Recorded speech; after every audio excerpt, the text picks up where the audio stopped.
answers.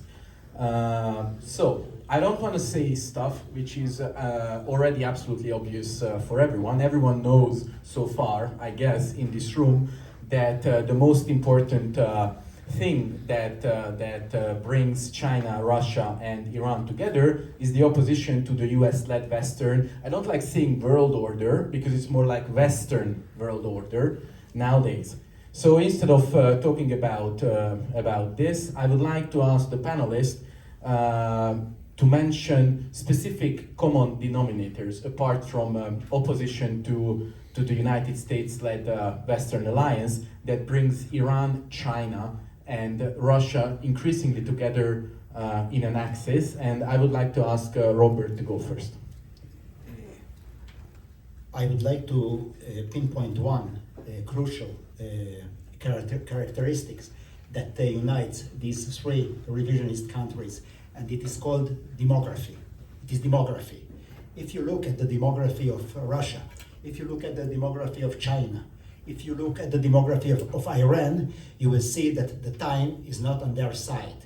In the long run, looking up to the end of this century, you will see three countries with declining demographies. Now, the rate of decline is very different. We can see a certain rise in Iran till 2050, but then they will go into very steep decline. For instance, Iran went to a 5-child family model to a 1-point-something family model, just like a good Western European country or Eastern European country. Russia is in a demographic decline for a long time now. China is in a demographic free fall.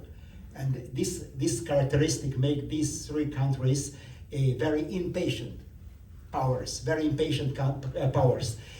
used to think about China as the patient superpower. Now they aren't.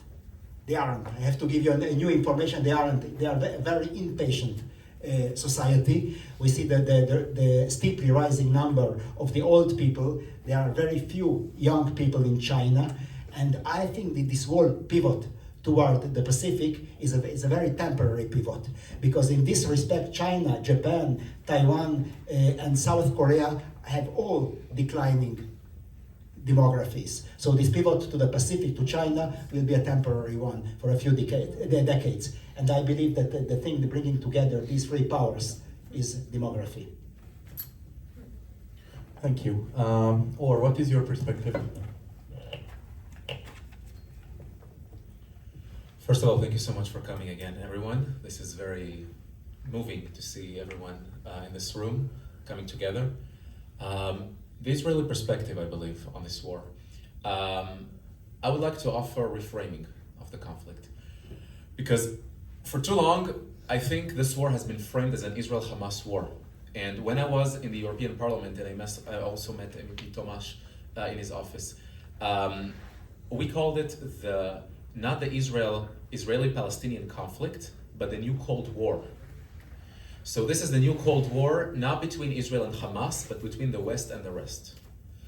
I think it's obvious to anyone watching that what's happening in the Gaza Strip has ripple effects across the globe. It is from Lebanon, Judea and Samaria, Syria, the Houthis in Yemen who are challenging all global trade routes, and Iran itself that on April 14 attacked Israel with over 350 rockets, missiles, and drones. I believe Israel and Ukraine, as well as Taiwan, are the front lines of defense. And we can see how Russia, while attacking Ukraine, is inviting Iran to establish a $1 billion drone factory in Russian territory that would produce or some 6,000 drones by 2025 in the summer, while Iran is shooting the same drones, Shahed 136 and Ababil at Israel.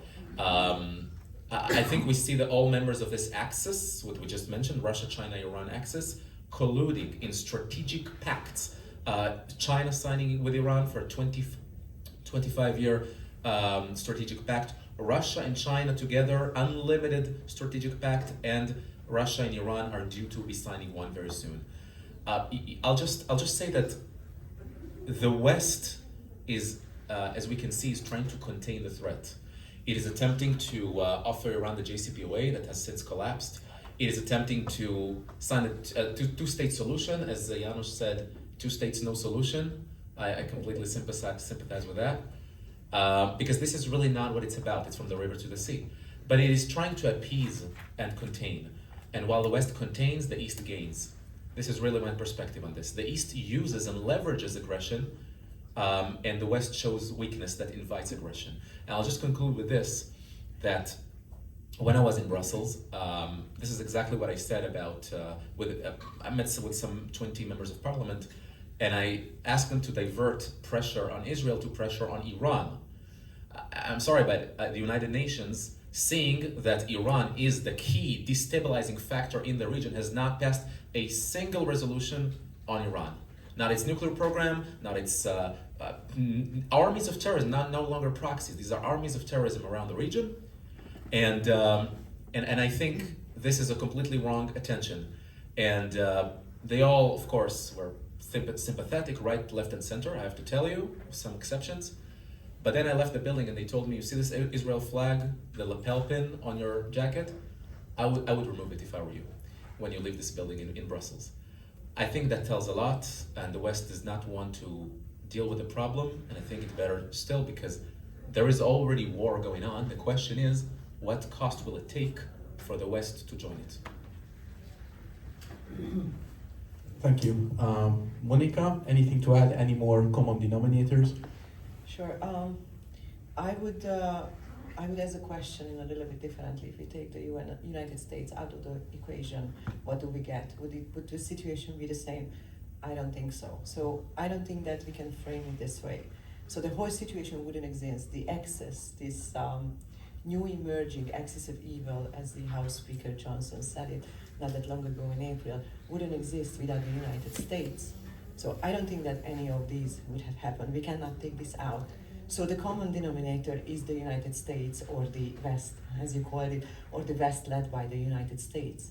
So that is the only one and the most important and single reason why this axis exists. So I've been hearing all this, or I've been listening to all these panels and speeches, and it is very interesting. We've been to Ukraine several times since the full-scale invasion. And interestingly, from here, from Israel, some of us are going to head to Kiev again.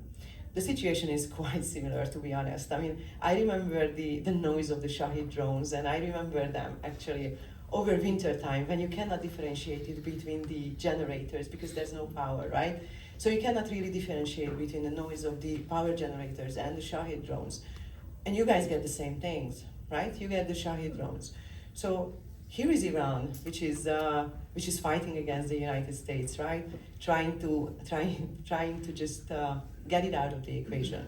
There is the Primakov doctrine, right? Russia is based on that. Same thing, and I'm not including India into this picture, but it's there. So if we go on and on and on all these countries, and there is China, obviously, trying to somehow stay behind or not staying behind or hiding or whatever it's doing, but there is no limited relationship between Russia and China, which is pretty evident, right? So if we see all that, we can see that these two countries are fighting actually against the same axis, right? And there is the United States, so we cannot, and the West, and we cannot take this out of the equation. Well, because if it wasn't for the United States, they could change the status quo as they wanted. They didn't need each other to change the status quo. They could wreak havoc in their own regions however they wanted. There is a lot to unpack here. I would like to touch upon a few of the topics that all of you mentioned. I would like to start with something that Or mentioned, that there's a cooperation, there's a no-limit partnership between China and Russia, cooperation agreement between Iran and China, and increasing military tech cooperation between Iran and Russia, and an agreement soon expected. So the question is for Richard. Is there, if we frame, Robert, sorry. He's at home, he's sick. I think it's just late. Well, A good colonel. I just miss him. I hope he was here.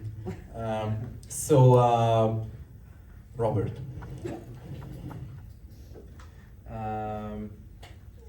is there a chance if we frame this conflict as the axis, the new, as Mike Johnson said it, the emergent new axis of evil against NATO or US or the West? Is there a chance of some kind of counter NATO emerging, some kind of formal treaty alliance between these three countries? I really don't think so. And I must protest this cancel culture that you don't want to recognize my being here. I'm just joking. It's a late hour and we have to shake up the atmosphere a little. So I believe that if we look at this new axis, new forming axis, it's just like a cart having three wheels of different size and different proportions and different width. And you cannot go very far with such a cart having three wheels with different sizes. And I think that there is a huge difference between each of these actors in the way that they look at the functioning of this axis.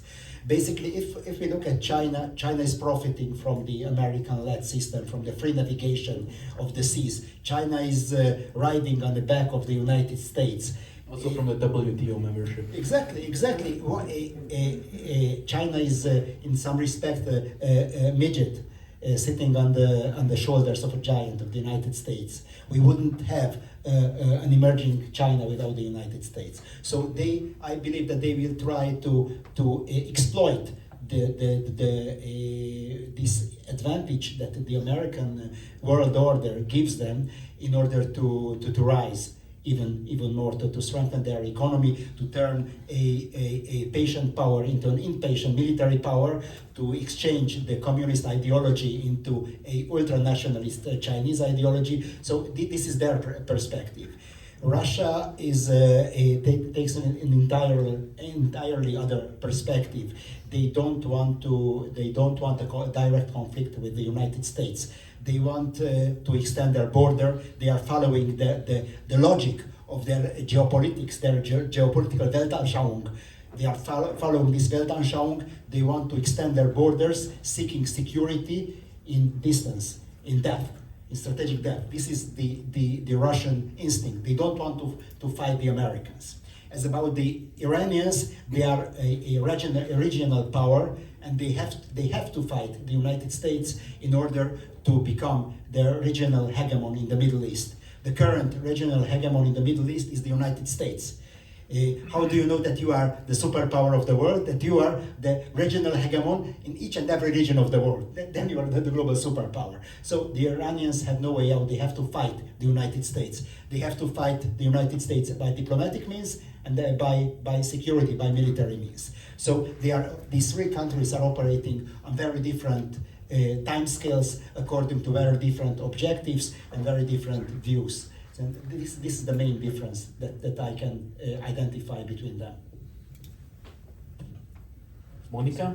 Thank you. I guess I have to add something. I mean, I agree and I disagree. Except the United States, as it used to be, doesn't exist anymore. There's no leadership, there's no strategy. So it makes it quite easy, actually, for that emerging axis. And I'm using the word or the expression emerging axis because it's not an axis yet.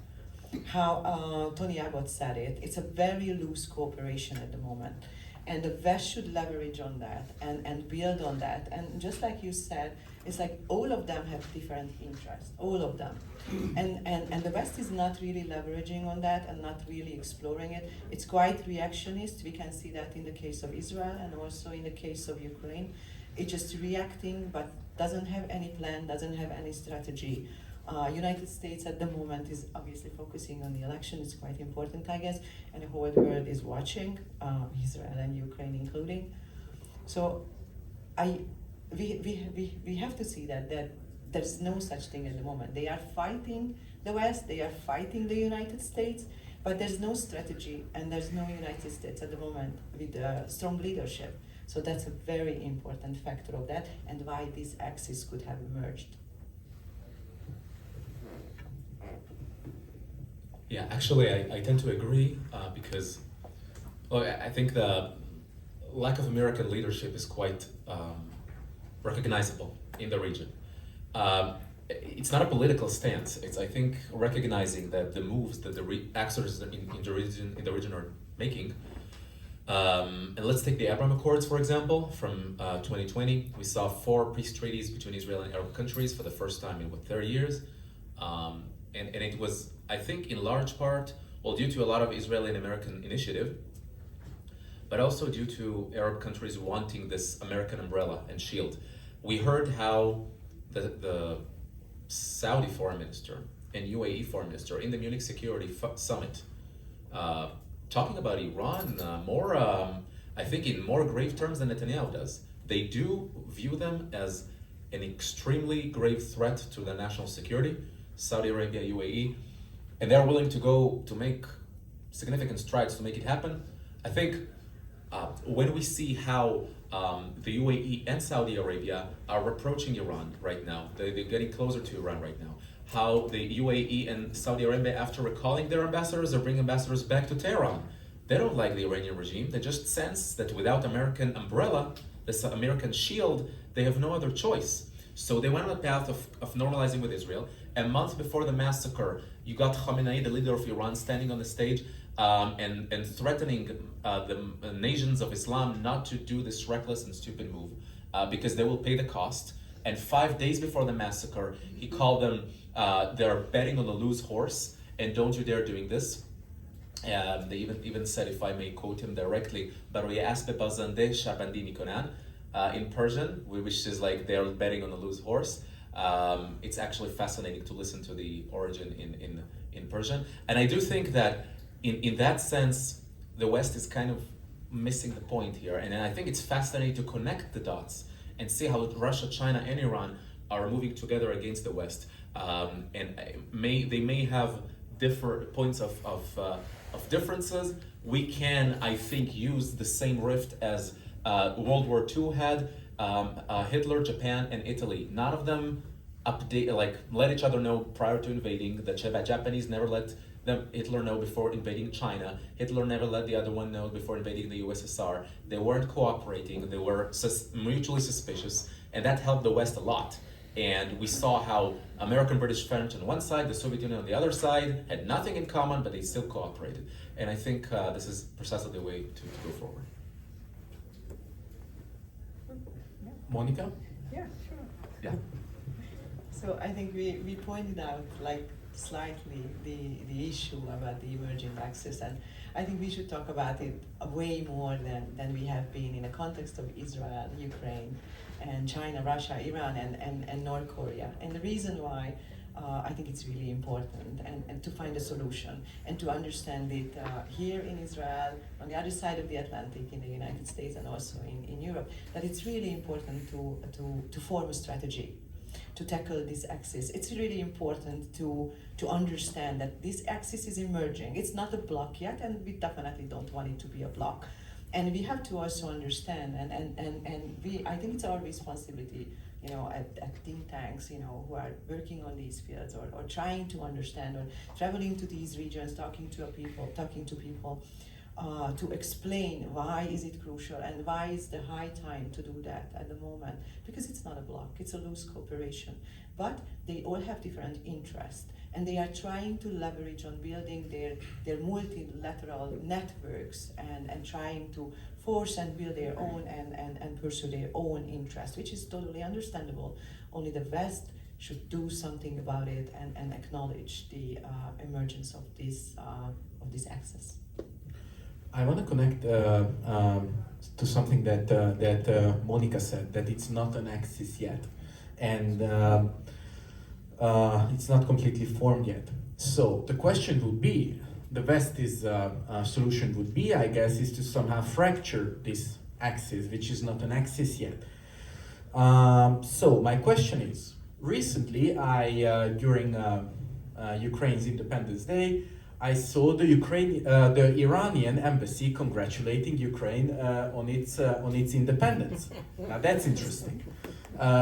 So my question is, how can this forming axis be fractured? And let's focus specifically on Russia and Iran, because there's not just this nice embassy tweet from Iran, but also there's also a clash of interest between Russia and Iran in Armenia and Azerbaijan, for example.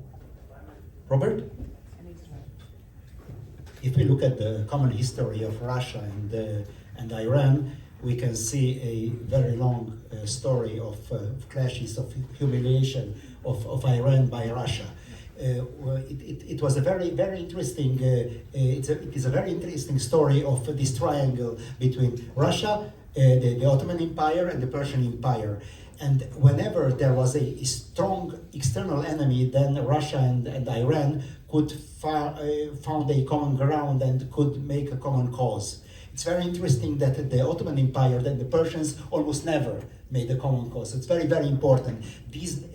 My conclusion is that from a geopolitical and a historical perspective, these three powers, Russia or the Russian Empire, the Ottoman Empire or the new Turkey, and the Persian Empire or the new Iran are natural enemies. And if we look at in a very simplistic way, the perspective of Iran, the way of advancing of Iran is from the east to the west, to the Mediterranean. Now, unfortunately, the way of advancement of the Russians is from the north to the south, in the same region. So these two axes cut into each other, they clash, just like the French and the British clash in Fashoda, in Sudan, in the 19th century. It was a clash of two differing colonial movements, colonial directions, one from the north to the south, and then from the west to the east. We can see the same between Russia and Iran. And if we ask the Iranians, the Treaty of it's Gulistan and Turkmenchai in 1823, 25. I don't know. You are the Russian specialist, so I don't know. These are treaties of humiliation, just like the Trianon Treaty for Hungary or the Versailles treaties for Germany. So in the political culture of Iran, they look at Russia as a country humiliating them again and again. So this is the common enmity, the story of the common enmity. Now, if we look at the common history of China and Iran, there is no such common history. There is no such thing. That there were almost no contacts between China and the Persian Empire. And the sad thing is that Iran is way more interested in China than China is interested in Iran. As a matter of fact, the Saudi Arabia and the United Arab Emirates are way more important for China than Iran is. And the Iranians recognize this fact.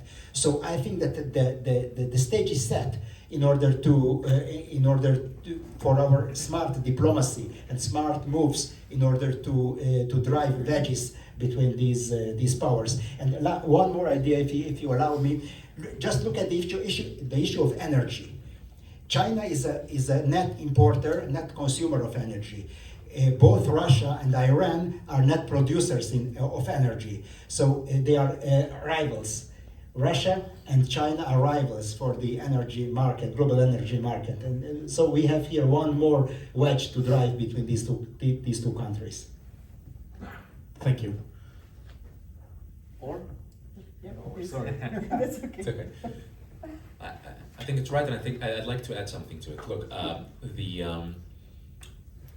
I believe we tend to think in Western terms about these issues. We tend to forget that we need to place ourselves in their shoes rather than give them a pair of shoes, if I may say so. Like, so we don't need to impose our worldview on the East.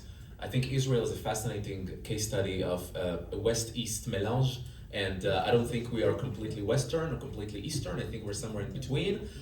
We have big families in Israel. We don't have self-loathing. I think that many in the West tend to have increasingly. We don't have self-loathing in Hungary. And in Hungary is a great case study. And I saw it in November and in May when I was so graciously invited to the Danube Institute. And I saw the great sense of pride, national pride, big families. I would call it healthy societies with big families and national pride and willingness to fight. I think when the West does everything in its power not to fight, I remember President Obama in 2016 in the Atlantic magazine say, we signed the deal with Iran, JCPOA, the nuclear deal, because we didn't want to put more American troops in the Middle East. This is precisely why there is war in the Middle East, because you don't want to place American troops there. And I think this is really aiming putting the bat on the loose horse, if I may quote the Iranian leader. But to your point about energy, I think it's right. And China is currently, we see how the axis is forming, thanks to energy in part, because the United States, as we said, lack of American leadership. The United States used to be a net exporter of energy, energy dominant. Now it's importing energy, cutting off pipelines. So we see, and on contrast, we see how China is now holding the Iranian economy. Over 90% of Iranian oil exports go to China. They may be third-party buyers and all of these private oil companies. They eventually end up in China. And with no Chinese market, I think the Iranian economy would long ago crash. The Iran literally begged for the international community to at least buy our oil if you want to impose sanctions. Post JCPOA, the nuclear deal, and then the Trump sanctions.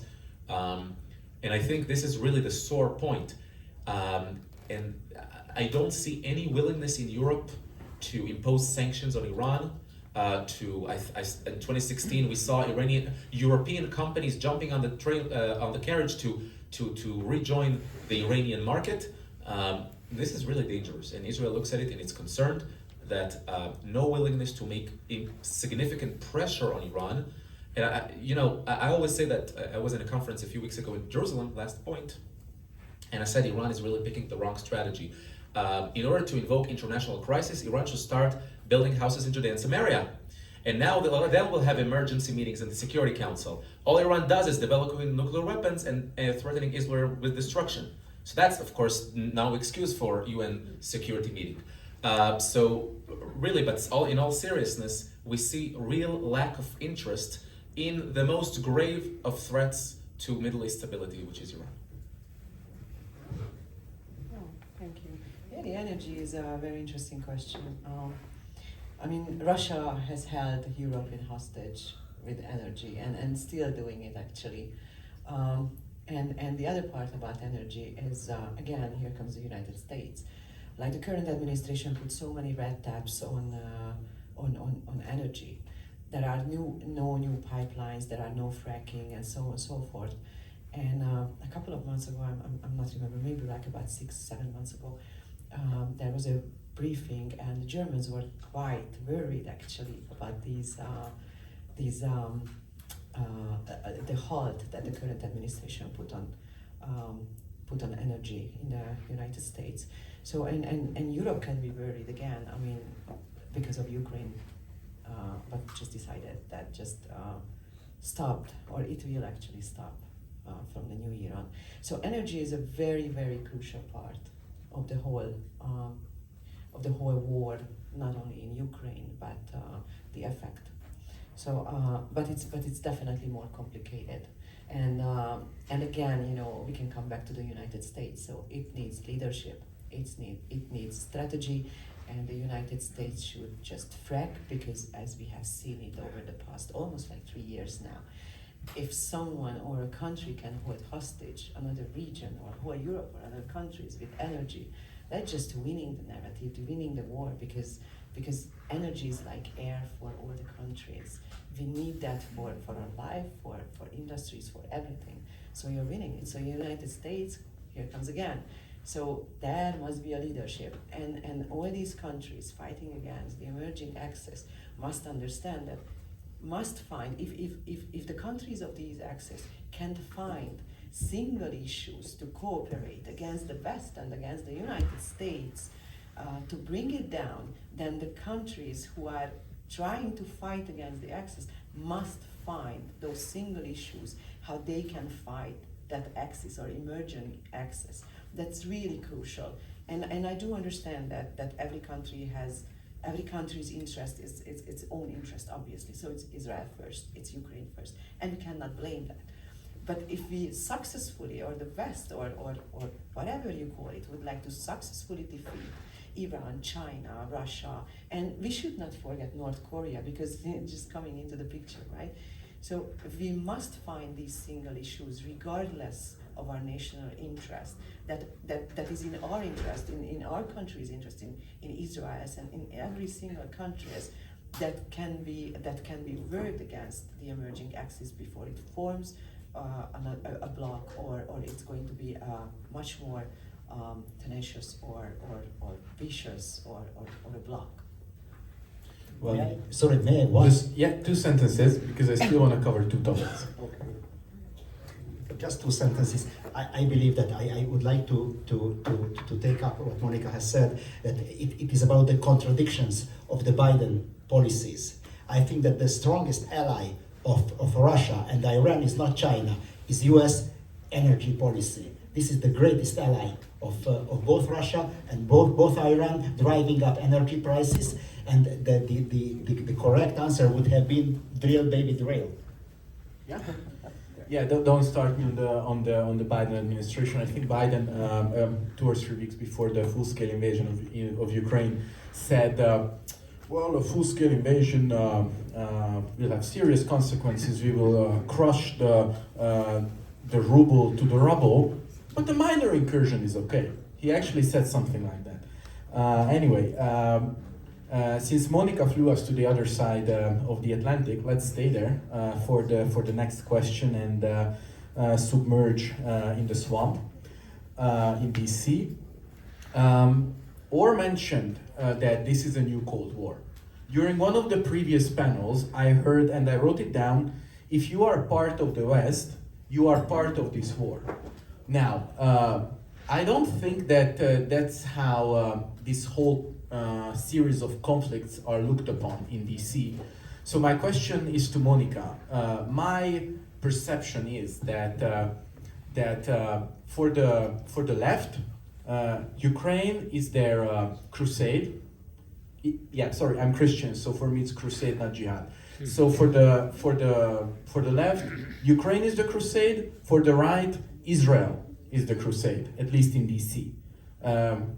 Is this really the perspective, or this is too simplistic? And is there any chance for American politics to understand that these 2 conflicts are pretty much interlinked?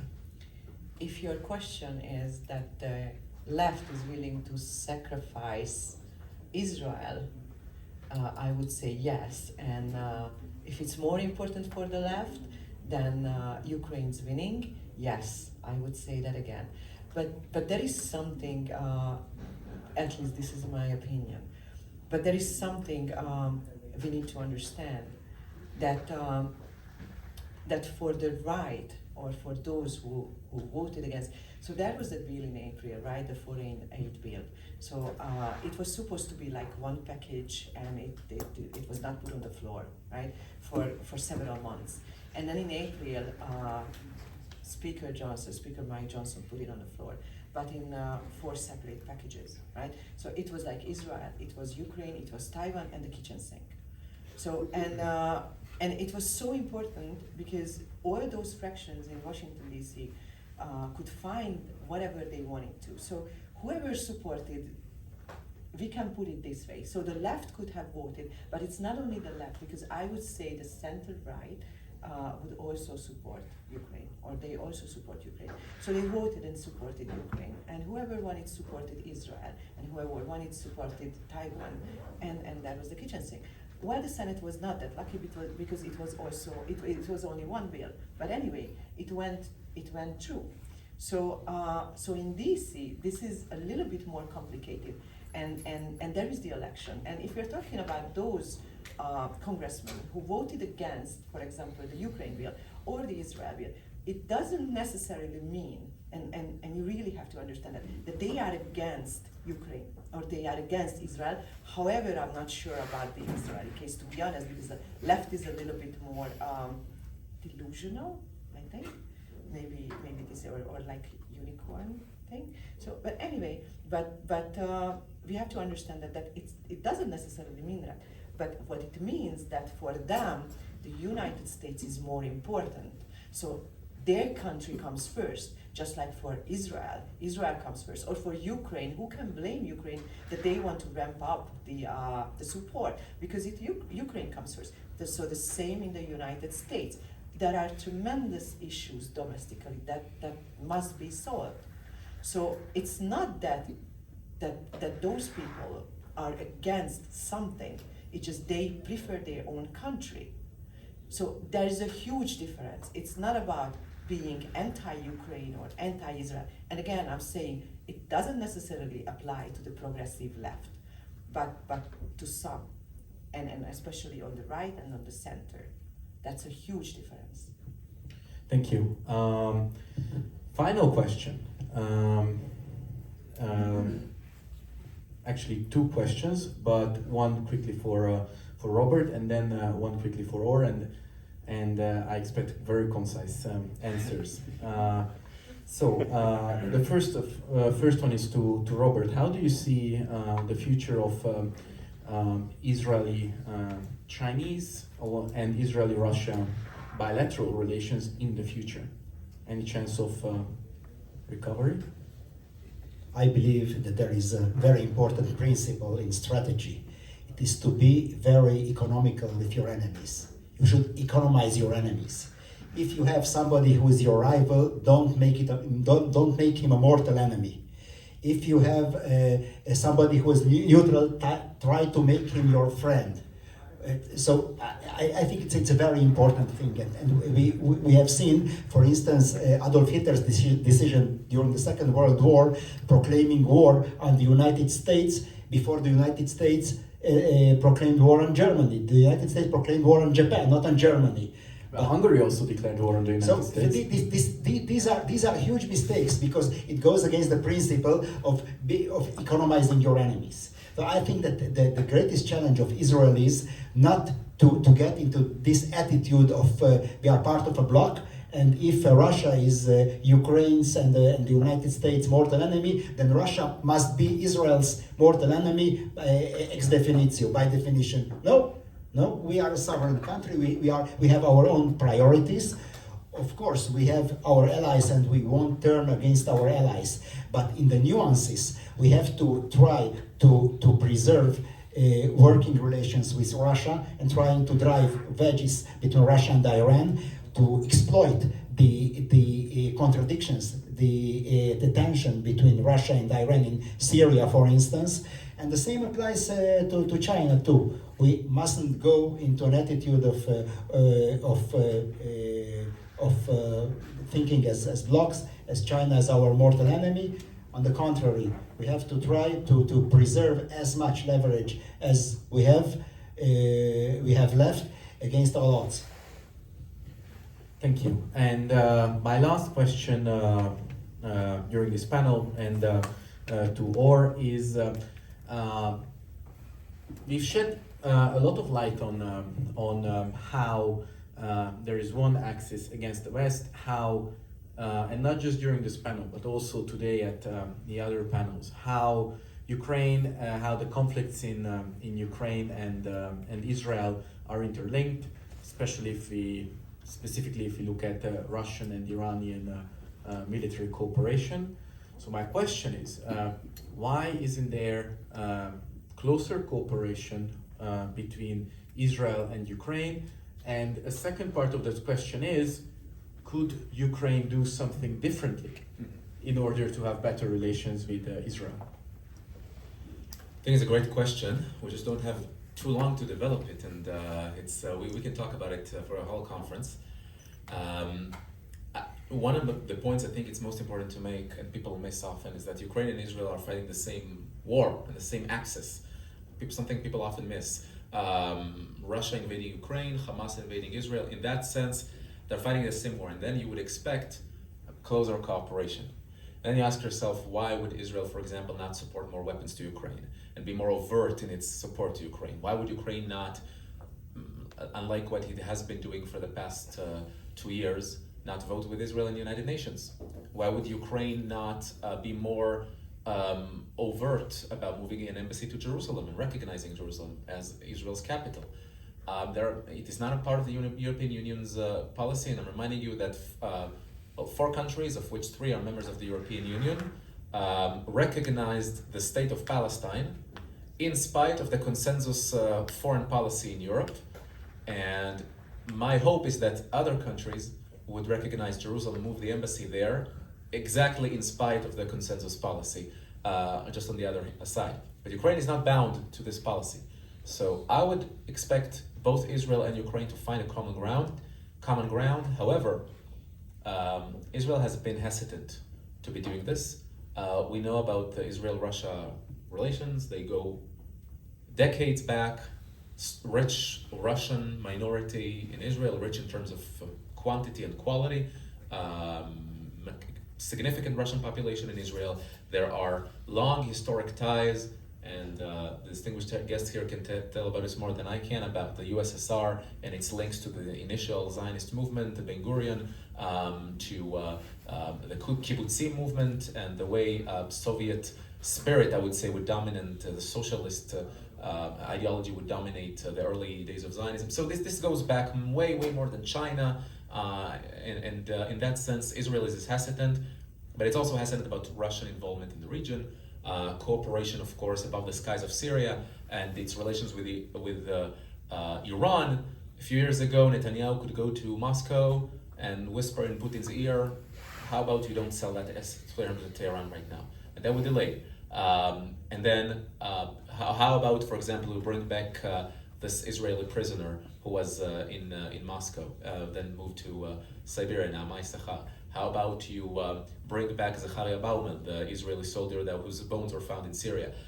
All these cooperations were very regular and characteristic of Israel-Russia relations. That cannot be anymore. Since October 7th and since Ukraine, this became politics of edges and of margins. So my hope is that Israel and Ukraine find a way to cooperate in spite of all that. I will just say one thing, because the last question, I think we have seen how Israel should not only win the war of tactics, should not only win the war on the ground, but also the war of information.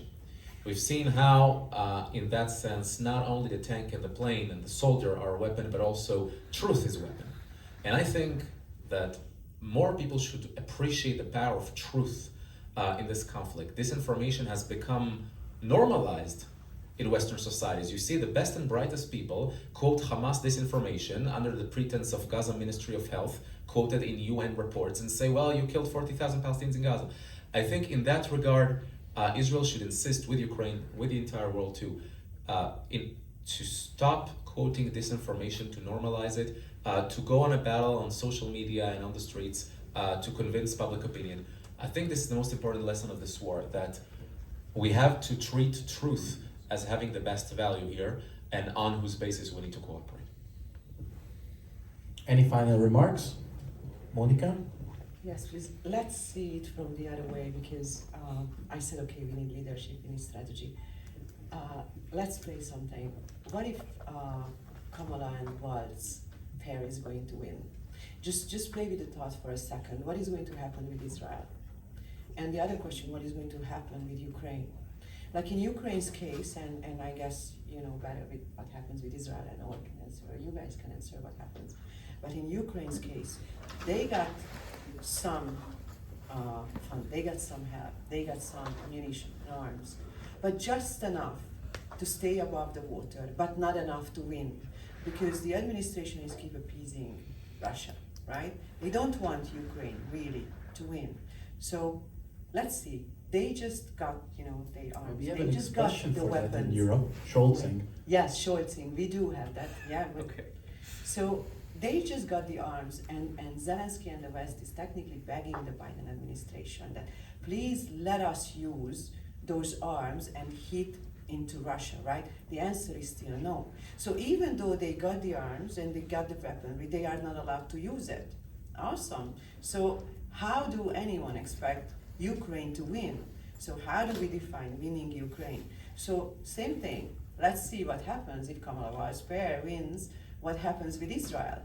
Because the Kamala Walz pair deep dive into the waters base and it's all pro-Palestine. So how is the support going to go through for Israel? So there are more common things between these two countries, and there are more to do against that axis, and the center is still the United States. So it's really time to think, okay, Trump comes.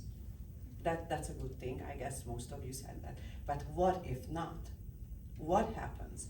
And there are lots of common things between Ukraine and Israel, and especially if it's going to become alliance, because these countries are going to stay alone with no support, both of them. It's not comparable. Not comparable, absolutely not, sorry, absolutely not comparable. The situation is not comparable. But it's a possible option, and it's a possible version. If we see the patterns, and if we see the support, and if we see this funding, and especially in Ukraine, and the same thing with Israel's case. So it's an option, and it's a very possible option. And it's time to think about it. So, any final words from Robert? Just 2 or 3 sentences, and then you can still continue the discussion outside. Okay? I only would like to contradict Monica. I believe that it's very important. Yes, I believe that the way that the wars before the Second World War generated a world war was by morphing into by just like they were converging into a single conflict. Okay, in the 30s we have seen that the interest of the democracies and the dictatorships were not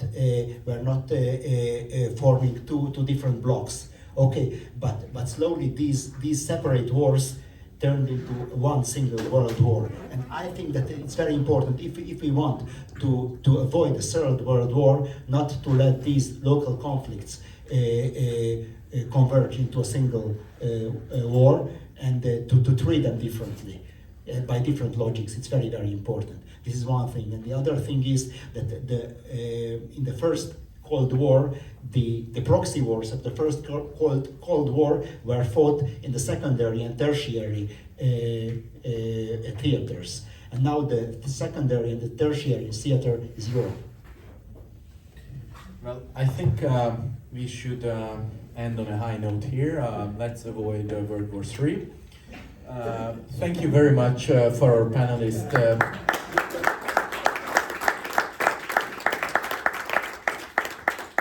And I personally, in name of the Danube Institute, I would like to thank the IDSF, Ori, Sakar, and Eli for helping us organize this conference and allowing us to co-host it here in Jerusalem, Israel. And I hope that our cooperation is going to continue. Next week, I will see some IDSF people in Budapest at the Danube Geopolitical Summit, and we will take it from there. Thank you very much. And I think I will say good night to everyone, and thank you for coming.